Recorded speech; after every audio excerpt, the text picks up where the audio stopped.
কল্পনা করুন একটা সীমানা রেখা, যার একদিকে আপনার ধান ক্ষেত আর অন্যদিকে আপনার আত্মীয়ের বাড়ি। মাঝখানে কোনো দেওয়াল নেই, কোনো কাঁটাতার নেই, শুধু একটা অদৃশ্য রেখা যেটা মানচিত্র আঁকা, কিন্তু মাটিতে অনুভব করা যায় না। এখন কল্পনা করুন একদিন সরকার এসে বলল, এখানে ফেন্স বসবে, আপনার জমির একটা অংশ আর আপনার থাকবে না। এই গল্পটা একটা গ্রামের নয়, এটা প্রায় 2200 কিলোমিটার জুড়ে ছড়িয়ে থাকা বাস্তবতা। সম্প্রতি পশ্চিমবঙ্গ সরকার একটা সিদ্ধান্ত নিয়েছে, যেটা প্রায় 3 দশক ধরে আটকে থাকা একটা প্রকল্পকে হঠাৎ নতুন গতি দিয়েছে। কিন্তু এই সিদ্ধান্তের পিছনে লুকিয়ে আছে আদালতের একটা কড়া নির্দেশ, রাজনৈতিক জটিলতা আর হাজার হাজার মানুষের জীবনযাত্রার প্রশ্ন। তাহলে আসল ঘটনাটা কি, আর কেনই বা পশ্চিমবঙ্গ ভারতের সীমান্ত নিরাপত্তা নীতির সবচেয়ে গুরুত্বপূর্ণ কেন্দ্রবিন্দু হয়ে উঠেছে? আজকের ভিডিওতে এটা নিয়ে আলোচনা করব, কিন্তু চ্যানেলে নতুন হলে চ্যানেলটি সাবস্ক্রাইব করুন আর ভিডিওটি একদম এন্ড অবধি দেখুন। সহজ করে বলে, পশ্চিমবঙ্গ মন্ত্রিসভা সম্প্রতি একটা বড় সিদ্ধান্ত নিয়েছে। রাজ্যের 9টি জায়গায় মোট প্রায় 32 একর জমি, আরও নির্দিষ্ট করে বললে 31.905 একর স্থায়ীভাবে বর্ডার সিকিউরিটি ফোর্স বা বিএসএফের হাতে তুলে দেওয়ার অনুমোদন দিয়েছে রাজ্য সরকার। এই জমি ব্যবহার করা হবে সীমান্ত ফেন্সিং করতে এবং সংশ্লিষ্ট নিরাপত্তা অবকাঠামো গড়ে তুলতে। এর সঙ্গে আরও একটা সিদ্ধান্ত নিয়েছে মালদা, নদিয়া আর কোচবিহার জেলার 3টি নতুন বর্ডার আউটপোস্ট বা সীমান্ত চৌকি বসানোর জন্য প্রায় 150 একর জমি দেওয়া হয়েছে। এখন প্রশ্ন হতে পারে, এত অল্প জমির অনুমোদনে এত আলোচনা কেন? উত্তরটা লুকিয়ে আছে এই প্রকল্পের ইতিহাসে। এই সীমান্ত ফেন্সিং প্রকল্প বহু বছর ধরে আটকে ছিল। কারণ ছিল একাধিক: জমি অধিগ্রহণ নিয়ে বিরোধ, মানে যাদের জমি নেওয়া হচ্ছে তাদের সঙ্গে ক্ষতিপূরণ ও সম্মতি নিয়ে জটিলতা, তার ওপর কঠিন ভৌগোলিক ভূখণ্ড, আর আইনি ও রাজনৈতিক টানাপোড়েন। এই দীর্ঘদিনের অচলাবস্থা ভাঙে 2026 সালের জানুয়ারিতে, যখন কলকাতা হাইকোর্ট একটি স্পষ্ট নির্দেশ দেয়। তখনকার রাজ্য সরকারকে বলা হয় যে 9টি সীমান্তবর্তী জেলায় ইতিমধ্যে অধিগ্রহণ করা জমি 31 মার্চ 2026-এর মধ্যে বিএসএফের হাতে হস্তান্তর করতে হবে। অর্থাৎ বর্তমান রাজ্য সরকারের এই সাম্প্রতিক সিদ্ধান্তটা আসলে আগের সরকারের একটা আদালতের বেঁধে দেওয়া সময়সীমা মেনে চলার প্রক্রিয়া। এখানে একটা গুরুত্বপূর্ণ তথ্য জানা দরকার। ভারতের যতগুলো রাজ্য বাংলাদেশের সঙ্গে সীমান্ত ভাগ করে, তার মধ্যে পশ্চিমবঙ্গের সীমান্তরেখাই সবচেয়ে দীর্ঘ।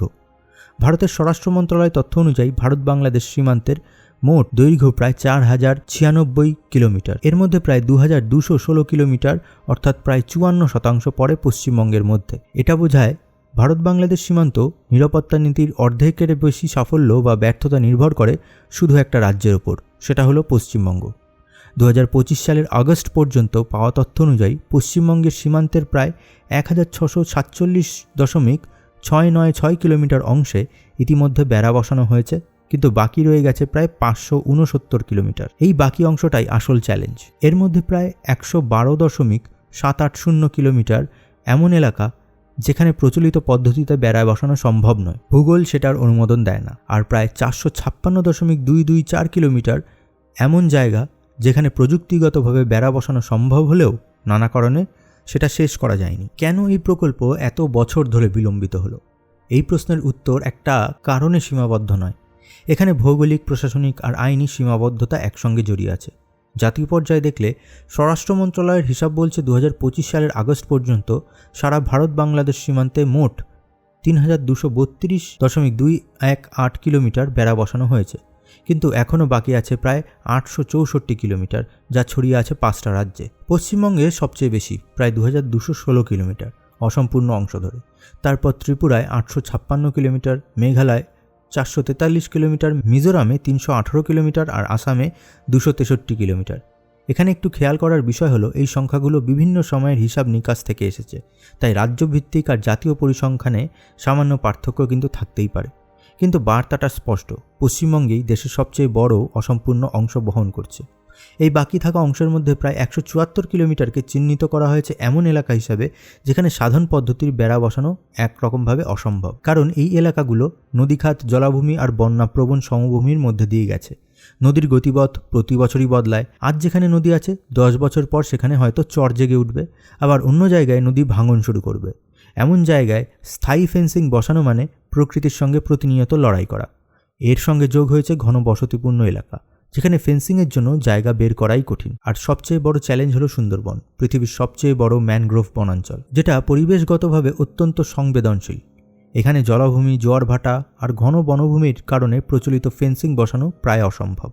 আর মৌসুমি বৃষ্টি ও বন্যা সেই কাজকে আরও পিছিয়ে দেয়। বাকি অংশের ক্ষেত্রে সমস্যাটা প্রাকৃতিক নয়, বরং প্রশাসনিক। এখানে দরকার হয় জমি অধিগ্রহণ সম্পন্ন করা, জমির মালিকদের ন্যায্য ক্ষতিপূরণ দেওয়া, পরিবেশগত ছাড়পত্র নেওয়া, অর্থাৎ সরকারি সংস্থার অনুমতি যে এই নির্মাণ পরিবেশের ক্ষতি করবে না, এবং দুই দেশের সঙ্গে সীমান্ত ব্যবস্থাপনা সংক্রান্ত প্রক্রিয়া সম্পন্ন করা। এই প্রতিটা ধাপই সময় সাপেক্ষ, আর একটাতে দেরি হলে পুরো প্রকল্প থমকে যায়। এর সঙ্গে আরও একটা ব্যাপার যোগ হয়, সেটা হলো অবৈধ অনুপ্রবেশ। আমাদের বিগত সরকারে মমতা ব্যানার্জির সময় দেখতে পেয়েছি ওই অবৈধ অনুপ্রবেশকারীদের ব্যবহার করা হয়েছে, তাদের বিভিন্ন প্রলোভন দেখানো হয়েছে। তারা তো গরিব মানুষ, তাদের বিভিন্ন প্রলোভন দেখানো হয়েছে, সাইকেল, টাকা এই সমস্ত দেওয়া হয়েছে। তার বদলে তারা কিন্তু ভোট দিয়েছে, ভোট দিয়ে এই সরকারকে জিতিয়েছে। তো এই ব্যাপারটাও কিন্তু এই সবকটির সঙ্গে যুক্ত হয়ে গেছিল, তার জন্য এই প্রকল্প আরও ডিলে হয়। এখন প্রশ্ন হতে পারে, ভারত একতরফাভাবে নিজের ইচ্ছামতো সীমান্তে যা খুশি করতে পারে? কিন্তু না, ভারত কিন্তু একতরফাভাবে সীমান্তে যা খুশি করতে পারে না। এই পুরো প্রক্রিয়াটা নির্দিষ্ট কিছু দ্বিপাক্ষিক চুক্তি ও কাঠামোর মধ্যে দিয়ে চলে।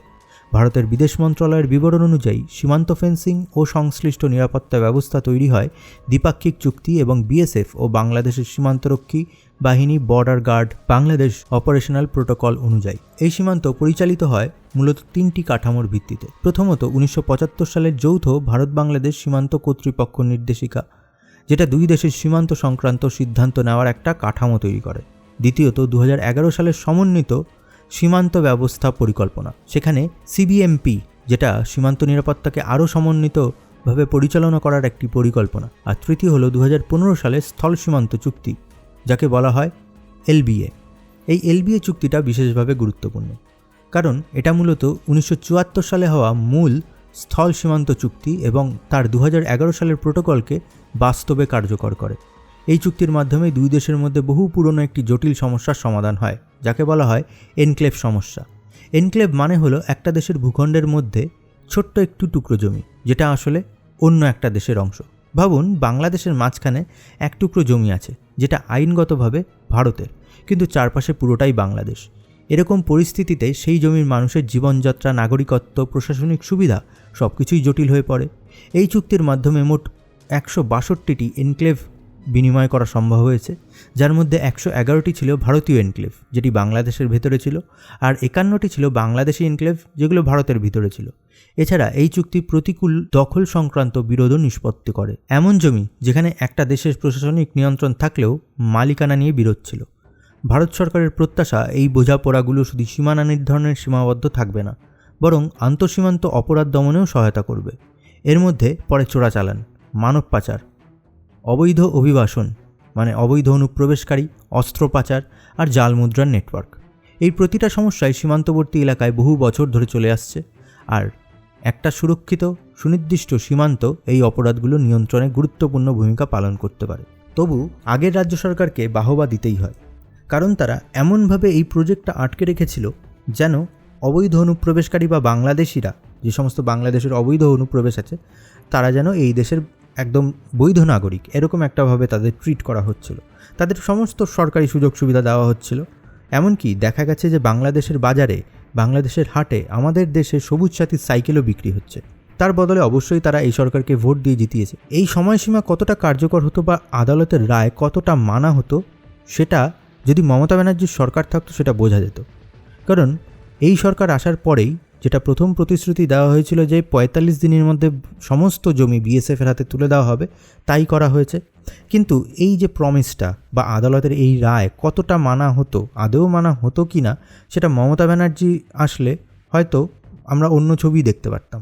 এই পুরো বিষয়টাকে একরকম সরলাকৃতভাবে দেখাটা একটু ভুল হবে। এটা শুধু নিরাপত্তা বনাম মানুষের লড়াই, এরকমটা একদমই না। বাস্তবতা আরও সূক্ষ্ম। নিরাপত্তা বিশেষজ্ঞদের যুক্তি হলো, একটা সুনির্দিষ্ট ও সুরক্ষিত সীমান্ত ছাড়া অবৈধ অনুপ্রবেশ, চোরাচালান আর সীমান্তবর্তী অপরাধ নিয়ন্ত্রণ করা কার্যত অসম্ভব। আর এই সমস্যাগুলোর প্রভাব শুধু সীমান্ত এলাকাতেই সীমাবদ্ধ থাকে না, এটি জাতীয় নিরাপত্তার পর্যন্ত বিস্তৃত। অন্যদিকে স্থানীয় জনগণ ও তাদের প্রতিনিধিত্বকারীদের যুক্তি হলো, ফেন্সিং বসানোর প্রক্রিয়ায় স্থানীয় মানুষের জীবনযাত্রা, তাদের চাষাবাদ, তাদের চলাফেরার স্বাধীনতা আর প্রজন্মের পর প্রজন্ম সামাজিক সম্পর্ককে যথাযথ গুরুত্ব দেওয়া উচিত। ন্যায্য ও দ্রুত ক্ষতিপূরণ, বিভিন্ন বিকল্প জীবিকার ব্যবস্থা আর স্থানীয় মানুষের সঙ্গে আলোচনার মাধ্যমে সিদ্ধান্ত নেওয়া, এই সবই তাদের প্রধান দাবি। উপলব্ধ তথ্য বলছে এই দুই দৃষ্টিভঙ্গি আসলে পরস্পর বিরোধী নয়, বরং একে অপরের পরিপূরক হতে পারে যদি বাস্তবায়ন প্রক্রিয়া সতর্কভাবে পরিচালিত হয়। অর্থাৎ প্রশ্নটা এই নয় যে ফেন্সিং করা উচিত কি না, বরং প্রশ্নটা হলো কিভাবে সেটা এমনভাবে বাস্তবায়ন করা যায় যাতে নিরাপত্তা আর মানুষের জীবিকা দুটোই রক্ষা পায়। এখন প্রশ্ন উঠতে পারে ভবিষ্যতে কি হতে পারে। সামনের দিকে তাকালে কয়েকটি বিষয় স্পষ্ট হয়ে ওঠে। প্রথমত, আদালতের বেঁধে দেওয়া সময়সীমার মধ্যে তো সেই কাজ সম্পন্ন হয়েছে বা আদালতের সময়সীমা পার হয়ে গেছে।